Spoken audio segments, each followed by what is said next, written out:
Hey, so have things been getting harder for you lately? Maybe it happened gradually, or maybe it happened at one point and everything feels like it changed then. And either way, you're just feeling like things are not working as easily or smoothly as they used to. I know how frustrating that is, and that it can feel kind of mysterious. Like, what the fuck happened? So, I can explain. So, this comes from the stored complex trauma called learned distress and your survival mechanism for handling it that your brain developed early in life. And if things used to be easy and then they got harder, that probably means that you have either the idealist or perfectionist patterns, two of the six patterns of learned distress. And these two tend to keep learned distress, the negative feelings, buried for a long time, probably decades. And they also allow things to work pretty well and easily as long as you put a decent amount of effort into doing all the right things. But learned distress rises in intensity for all of us all over time. And as learned distress rises for idealist and perfectionist pattern, it's sort of like rising underneath a cap. And then at some point they overcome, the learned distress overcomes that cap, and it's like the top blew off a volcano.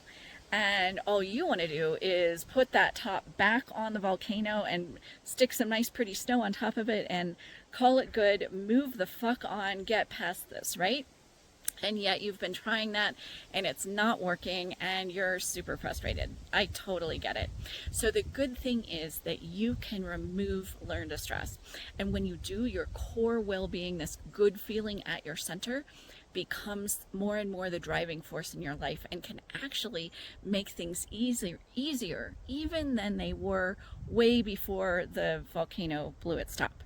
So an example of that is a client that I had who had this big work project, and it sounded big and scary and even expensive.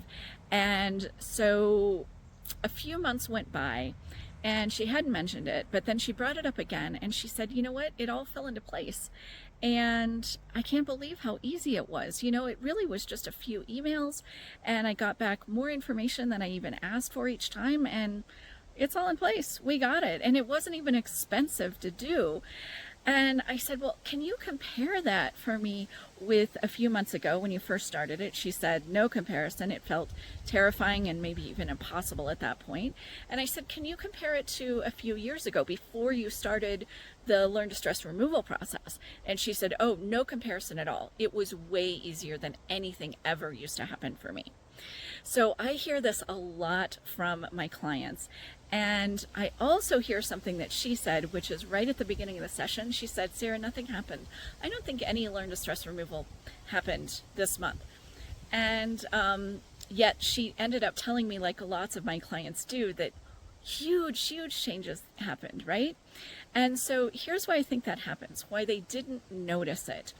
It's because we're used to gauging good things happening based on the amount of effort that we put into making them happen. Because when good things happen, as well, learned distress is in the driver's seat, we have to expend energy to overcome the learned distress or manage it in some way, slog through it maybe. And then on top of that, we have to expend energy to make the good thing happen. But when well-being is in the driver's seat, it's actually making the good things happen for us. And we have to put way less effort into good things happening. So if it's been getting harder for good things to happen, like really harder, I hope it has helped to hear an example of how that really can change in a big way. And thank you so much for joining me out here in nature, and I will see you again next time, and I hope you have a great day. Take care.